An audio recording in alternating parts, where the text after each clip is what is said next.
So, also wir sind ja musikalisch vielseitig, finden wir.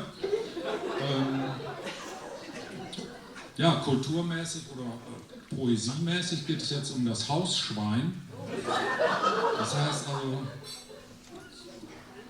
ich muss ganz kurz erklären, also meine Lebensgefährtin, die sagte mal, hier der Nachbar da vorne mit den krummen Beinen, der lange Kerl, der immer auf seinem Aufsitzmäher da diesen klitzekleinen Rasen mäht und wenn der da runtersteigt, dann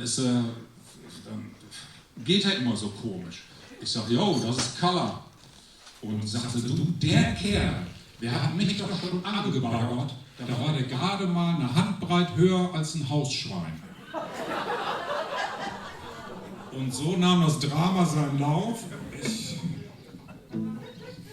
Eifersüchtig will ich jetzt nicht sagen, aber das hat mir nicht gepasst und ja. Ich habe was unternommen, verschiedenste Sachen. In A.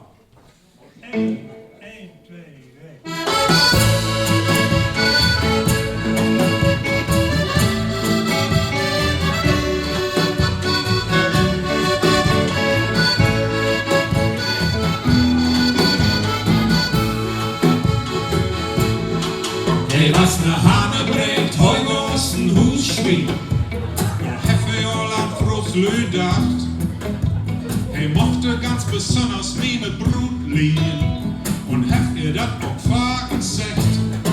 Hey, was ne Hane bringt, heute aus dem Huusschwien. Dort nehm ich wieder Bolzenschussgerät und ich hörte noch quieken an der Bolzen der F-Sierten. Das ist worum er breit wenig geht.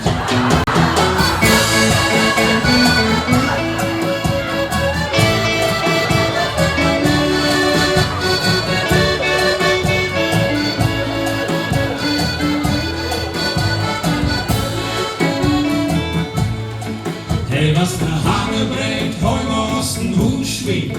Seine Orden, der wird spitz und sie hat glögget. Meine Brut sagt, von den kannst du mal was abschnien.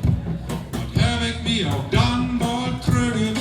Hey, was ne Hane bringt, heute aus dem Huusschwien.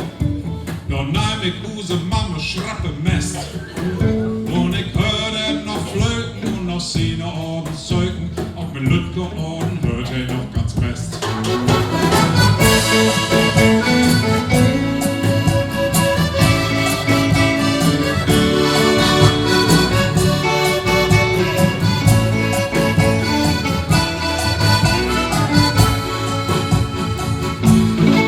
Hey, was ne Hane bringt, heute aus dem Huusschwien. Seine Essbatzen, die würden